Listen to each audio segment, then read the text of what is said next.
Welcome back to another deep dive. It's awesome to be connecting again for a look at some really fascinating transurfing techniques. Absolutely. You specifically mentioned that you wanted to go beyond the basics. Yeah. So we're diving into those less talked about, more subtle techniques that can help you transurf your reality on like an even deeper level. Right. Now, I know you've read the core transurfing book.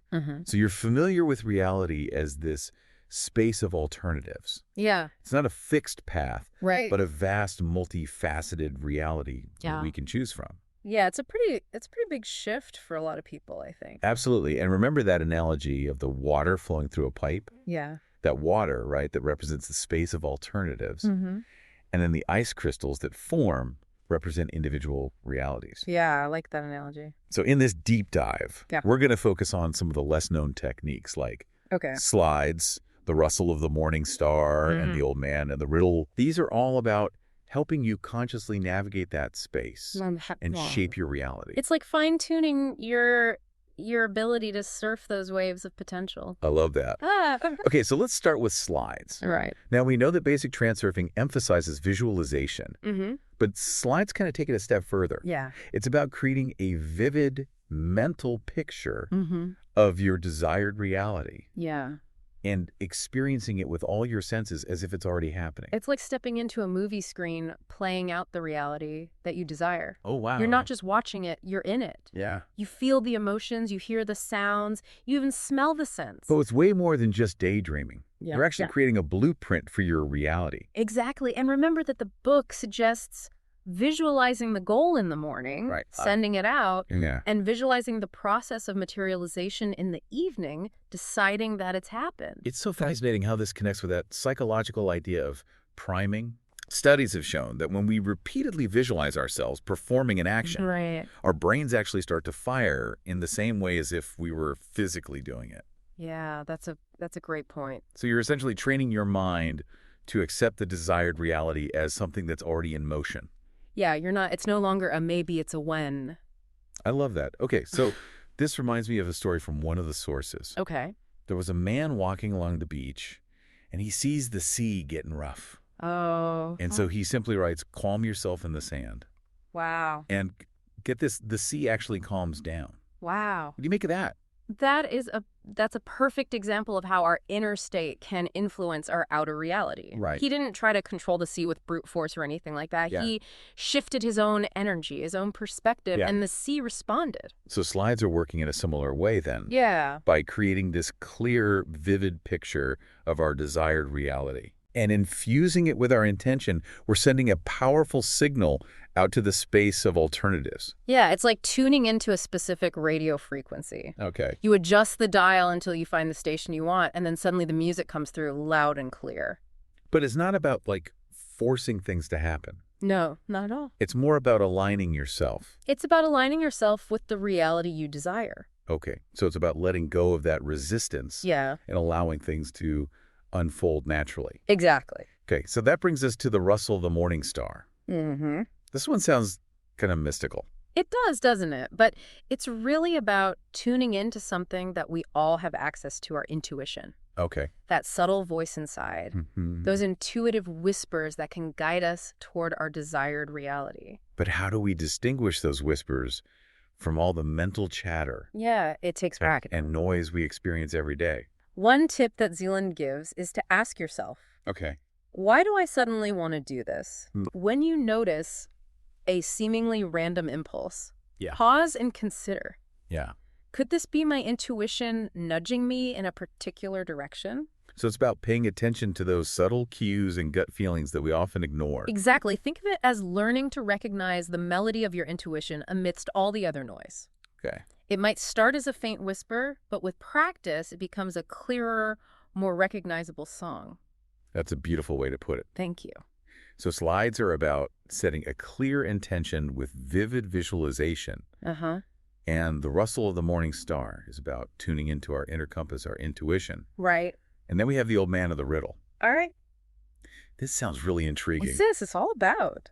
This one challenges us to question our limitations, Okay. to embrace the possibility of achieving what might seem impossible. But how do we actually do that? Yeah. It's not like we can just snap our fingers and make our limiting beliefs disappear. You're right. You're right. It's not about denial. Right. It's about understanding that those limitations are often self-imposed.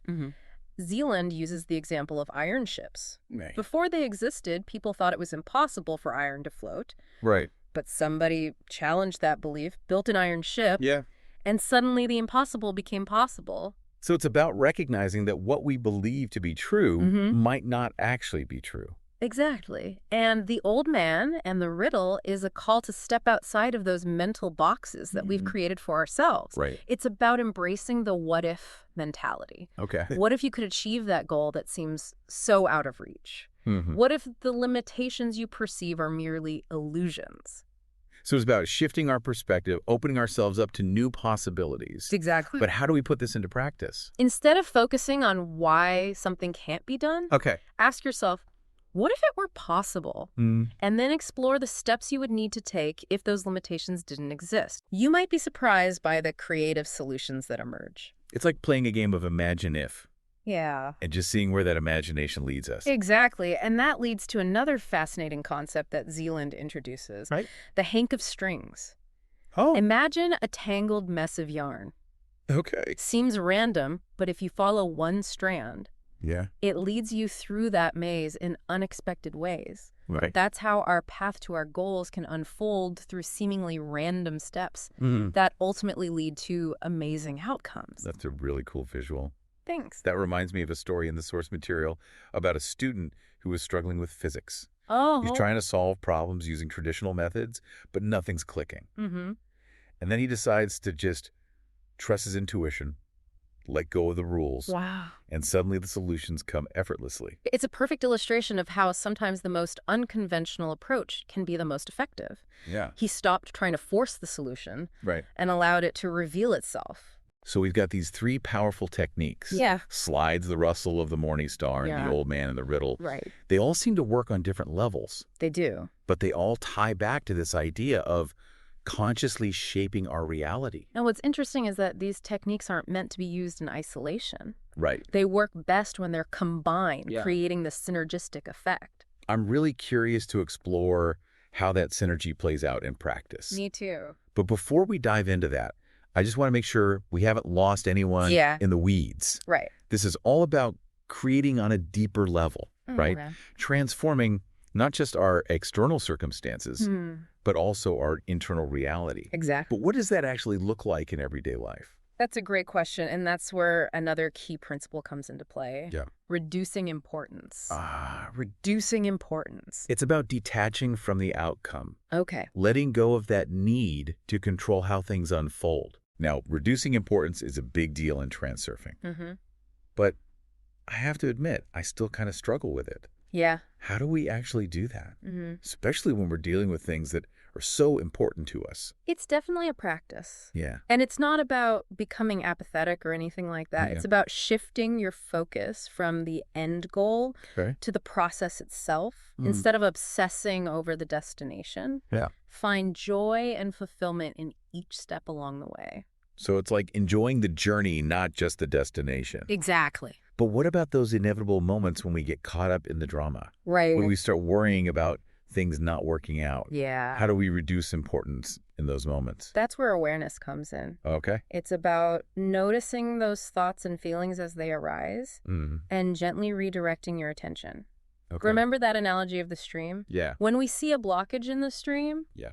we don't try to force it away. We simply observe it Yeah. and then take steps to gently remove it. Okay. It's the same with our thoughts and emotions. So it's a process of becoming more mindful Uh-huh. of our internal state and consciously choosing to let go of those thoughts and feelings that create resistance. Exactly. It's not about suppressing our emotions, Right.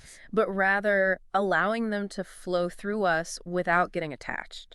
Okay. It's about finding that sweet spot between being overwhelmed by our emotions and denying them altogether. Okay, so I'm starting to see how all these pieces fit together.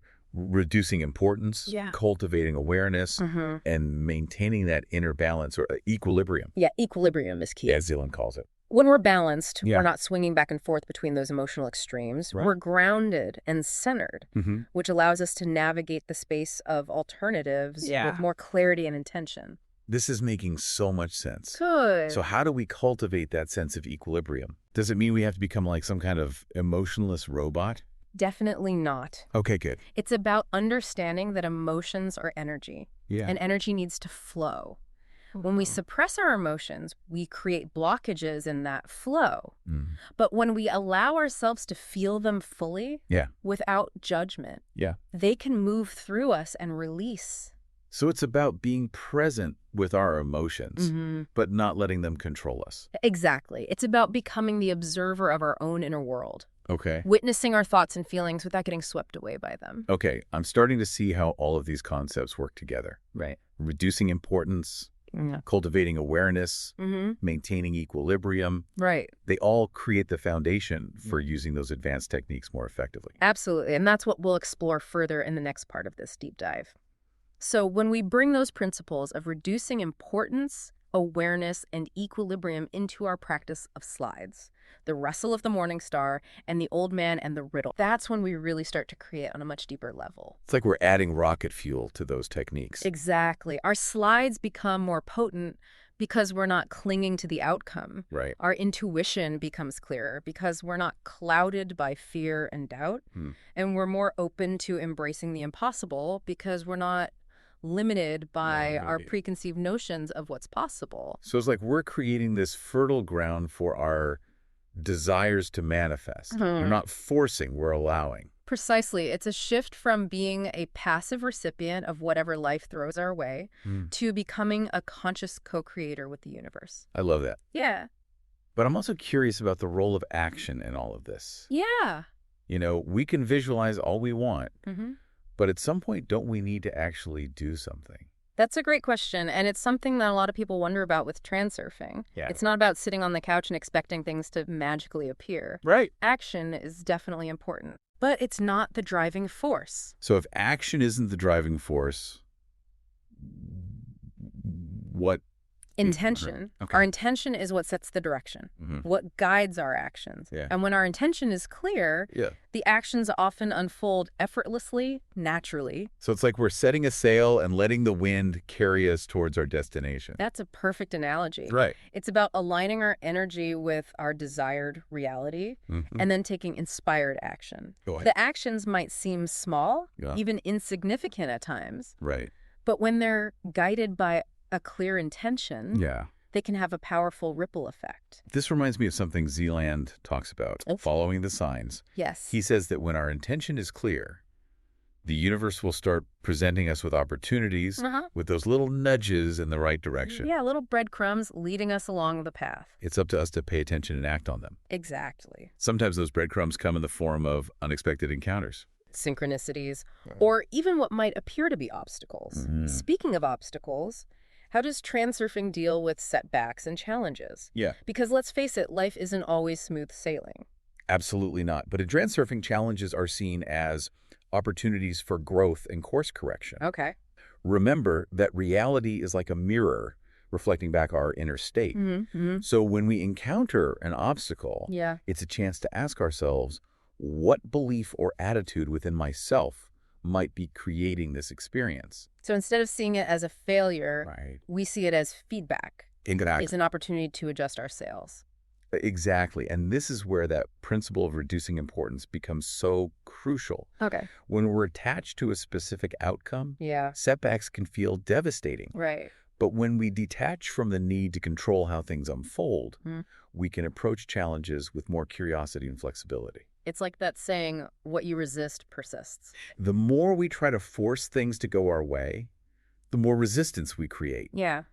But when we surrender to the flow of life, we open ourselves up to new possibilities. It's a subtle shift in perspective, Yeah. but it can make a world of difference. Right. It's about trusting that the universe has a plan, Okay. even when we can't see it.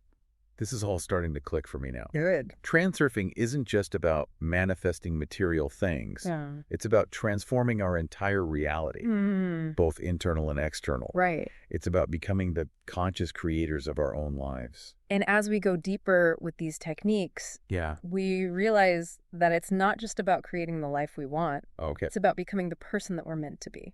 That's so powerful. Yeah. Okay, I'm ready to take this to the next level. All right. How do we start applying these techniques to create those deep internal shifts, to really become the masters of our own reality? That's where things get really exciting, and that's what we'll explore in the next part of this deep dive. Okay, so we've talked about how reducing importance, awareness, and equilibrium create the foundation for using those advanced transurfing techniques. Yeah. And really like stepping into the driver's seat of our reality. It's like we're moving from building the car to learning how to drive it. I like that analogy. Yeah. So how do we actually apply these to create those lasting internal transformations? Well, remember how we were talking about reality being like a mirror? Yeah. Well, that mirroring effect actually goes deeper than just our external circumstances. Yeah, when we change our inner world, the reflection we see changes too. It's a profound feedback loop. Right. So it's not just about manifesting a dream job or a bigger house or whatever. Right. Those are just reflections. They're just reflections. It's about the internal shifts that make those things possible in the first place. Exactly. And that's where those advanced techniques slides. The Rustle of the morning star and the old man and the Riddle becomes so powerful. They're not just tools for rearranging the external furniture. Yeah. They're pathways to a deep inner transformation. Okay, I'm ready to unpack that. All right. Let's start with slides. Okay. We talked about how it's about creating a vivid mental picture. Right. And experiencing it with all your senses as if it's already happening. Yeah. Now imagine using that same technique to visualize not just a specific event, but a state of being.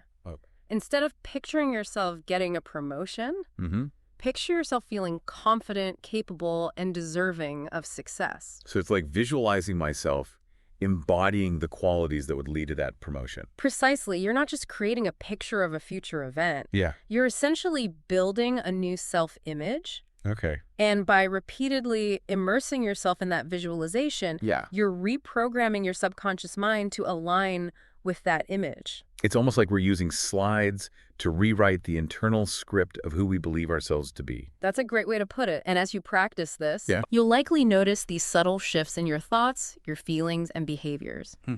You might find yourself making choices that align with this new version of yourself. Okay.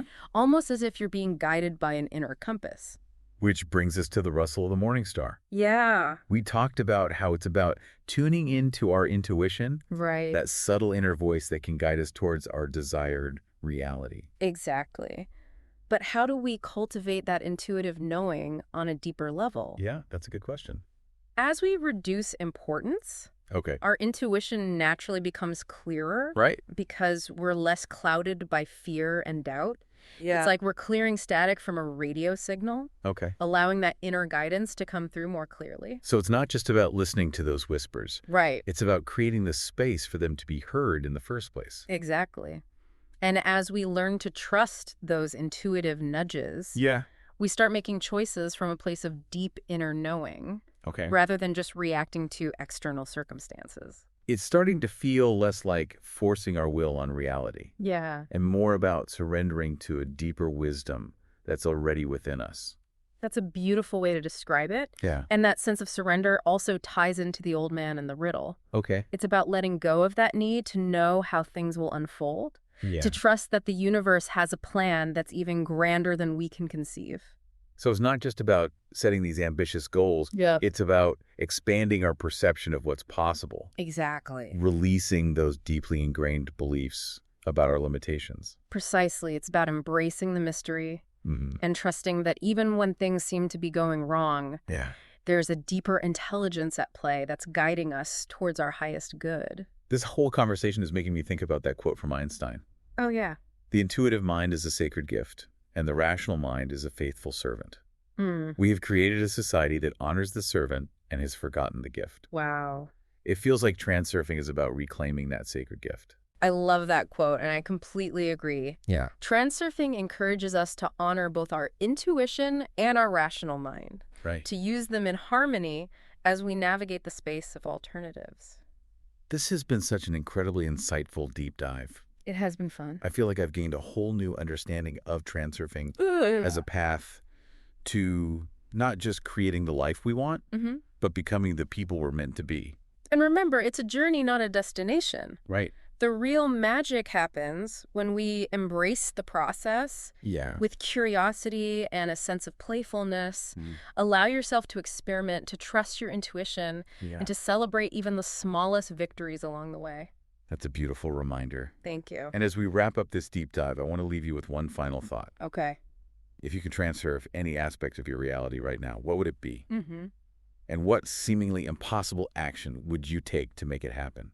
Hold those questions in your heart and watch as the universe conspires to meet you in ways you never could have imagined. Beautiful. Until next time, keep transurfing.